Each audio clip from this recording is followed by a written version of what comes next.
Bienvenue à vous dans cette nouvelle vidéo d'actualité auto, celle du 26 février 2026. Et aujourd'hui, on va beaucoup parler de Stellantis. Et oui, parce que, déjà, le groupe a confirmé hier des pertes colossales sur l'année 2025, qui s'élèvent à plusieurs dizaines de milliards d'euros. C'est la première fois que ça arrive depuis la création du groupe. Et aujourd'hui, en vidéo, on fera un petit peu le point sur sa situation et sur comment on en est arrivé là. On parlera également de Stellantis qui compte réutiliser des technologies de voitures électriques chinoises pour développer ses voitures électriques européennes. Et pour terminer, on parlera de l'équipementier automobile français Forvia qui annonce une nouvelle vague de licenciements sans précédent. Et là c'est pareil, on fera un petit peu le point pour essayer de comprendre un peu comment on en est arrivé là. Et juste avant d'attaquer les sujets énoncés au sommaire, je vous rajoute une actu supplémentaire qui concerne aussi Stellantis, c'est vrai. Rappelez-vous, il y a quelques jours en vidéo, on parlait du fait que Stellantis annonçait le retour des motorisations diesel dans ses gammes européennes. Effectivement, Stellantis se rend bien compte que les voitures électriques se vendent pas suffisamment, que le thermique va durer plus longtemps que prévu et qu'elle va devoir refaire du diesel puisqu'il y a toujours une demande. Quand on a appris ça, il était question au début que Stellantis fasse homologuer son moteur Blue HDI 1,5 litre, qui est un moteur d'origine PSA, donc un moteur plus ou moins français. Il était question que Stellantis allonge l'argent nécessaire pour que ce moteur soit modifié, pour qu'il respecte les normes Euro 7 et qu'il puisse continuer à être commercialisé après les années 2030. Eh bien, sachez que ça n'arrivera pas, puisque c'est désormais confirmé, et on en parlait il y a quelques temps quand c'était encore juste à l'état de rumeur. Ce moteur va être remplacé progressivement par un nouveau moteur diesel qui est en cours de développement, qui est en cours d'homologation, qui est dérivé du 1,6 litre multijet diesel actuel. Moteur qui va remplacer progressivement le 1,5 litre Blue HDI sur toute la gamme Stellantis, y compris sur les voitures françaises, c'est-à-dire qu'on va se retrouver probablement dans les prochaines années avec des Peugeot 2008 et consorts qui, au lieu d'avoir un 1,5 litre Blue HDI, un moteur français PSA, auront un moteur italien originaire du groupe FCA qui a été, on le rappelle, fusionné avec PSA pour créer Stellantis. C'est un moteur qui ne sera jamais disponible en version 100% thermique,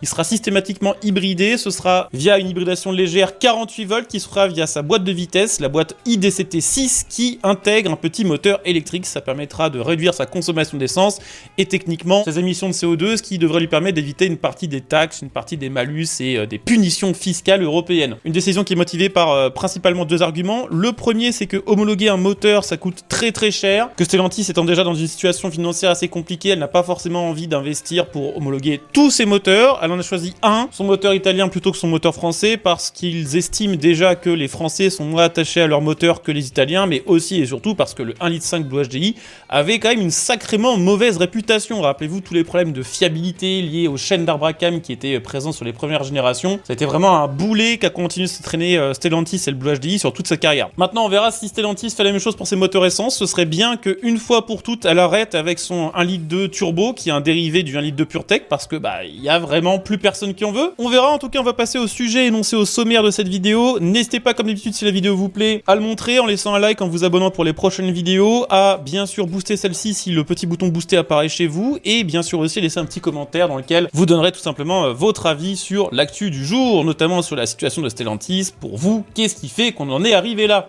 Puisque l'année 2025 a été de loin la pire année pour le groupe Stellantis. Alors après, il faut le dire, Stellantis n'existe pas depuis si longtemps que ça, c'est depuis 2021. Rappel, c'est la fusion PSA plus FCA. Pour la première fois de son histoire, Stellantis a connu une année qui s'est soldée par des pertes, c'est-à-dire que Stellantis n'a fait sur le papier aucun bénéfice en 2025. Le groupe a annoncé officiellement une perte en 2025 de 22,3 milliards d'euros, ce qui fait de Stellantis l'une des entreprises françaises, puisque oui, Stellantis est considéré comme français vu qu'elle a plein de marques françaises, l'une des entreprises françaises qui ont connu les plus grosses pertes de l'histoire des entreprises françaises. Ce qui est assez violent, c'est le contraste entre 2025 et les années précédentes, parce que en 2024, Stellantis avait affiché quand même 5 milliards de bénéfices, et en 2023, 18 milliards. C'est-à-dire qu'en 2025, Stellantis a fait 40 milliards moins bien que ce qu'elle faisait en 2023. Alors pourquoi Stellantis a perdu autant d'argent en 2025 ? Tout simplement parce que l'ancien directeur Carlos Tavares a fait des choix stratégiques absolument douteux. J'en avais parlé dans une autre vidéo, mais Carlos Tavares était convaincu qu'il y aurait une convergence entre le marché européen et le marché américain, c'est-à-dire qu'on serait capable d'y vendre à peu près les mêmes véhicules. Et il avait également misé sur une accélération bien plus grande des ventes de voitures électriques. Ces deux choses ne sont pas arrivées, et maintenant le nouveau patron Antonio Filosa doit faire face aux conséquences de ces décisions. C'est pas plus compliqué que ça, donc ils ont dû annuler tout un tas de programmes de développement de voitures. Ils ont également subi ce qu'on appelle la dépréciation d'actifs, c'est-à-dire que certaines de ces infrastructures, de ces plateformes ou de ces projets valait finalement beaucoup moins que prévu. Ils ont dû réinvestir un bon gros billet aussi pour relancer la production et le développement de moteurs thermiques. Et en plus de ça, l'ancien directeur avait licencié beaucoup de gens chez Stellantis et le nouveau patron estime qu'il faut massivement réembaucher, notamment sur des postes d'ingénieurs pour que Stellantis soit capable de bien développer et de bien concevoir ses futurs véhicules. Et ça, forcément, réembaucher massivement, ça coûte très cher. Il y a deux autres choses qui ont fait perdre beaucoup de thunes à Stellantis, et là c'est plus lié à ce qui se passe en Europe, c'est que déjà Stellantis a perdu 1 milliard d'euros lorsqu'elle a abandonné l'hydrogène. Effectivement, elle avait investi dans le développement de véhicules à hydrogène, de véhicules à pile à combustible, notamment pour ses utilitaires. Ça se faisait sous le nom de Symbio, c'était la co-entreprise qu'elle avait créée pour travailler là-dessus avec Forvia, dont on parlera plus tard dans cette vidéo d'ailleurs, mais également Michelin. On a appris courant 2025 qu'elle a abandonné complètement ses projets, donc tout ce qui a été investi ne sera jamais rentabilisé par Stellantis. Et il y a également un autre truc qui a coûté cher, c'est 500 millions d'euros environ liés à l'affaire des airbags Takata. Remplacer les airbags, plus fournir des voitures de prêt, plus tout ce qui va avec, ça a coûté très très cher. Si vous voulez d'autres chiffres très intéressants en ce qui concerne Stellantis, sachez que Stellantis a perdu environ 60 milliards de dollars de capitalisation boursière en 2 ans. Donc ça, on va dire, c'est la valeur de l'entreprise de Stellantis. C'est 60 milliards de moins en 2025 qu'en 2023. Et c'est une marge opérationnelle qui est négative. Et ça, c'est assez fou. Ça arrive quand même assez rarement dans le monde de l'automobile. En 2023, elle avait réussi à afficher une marge opérationnelle de 12,8%, c'était énorme. Ça faisait de Stellantis un groupe qui était presque aussi rentable que les marques d'automobiles de luxe. On est maintenant à moins 0,5. Je dis pas que Stellantis a perdu 0,5 points de rentabilité, non. Le taux de marge 2025, c'est négatif, moins 0,5%.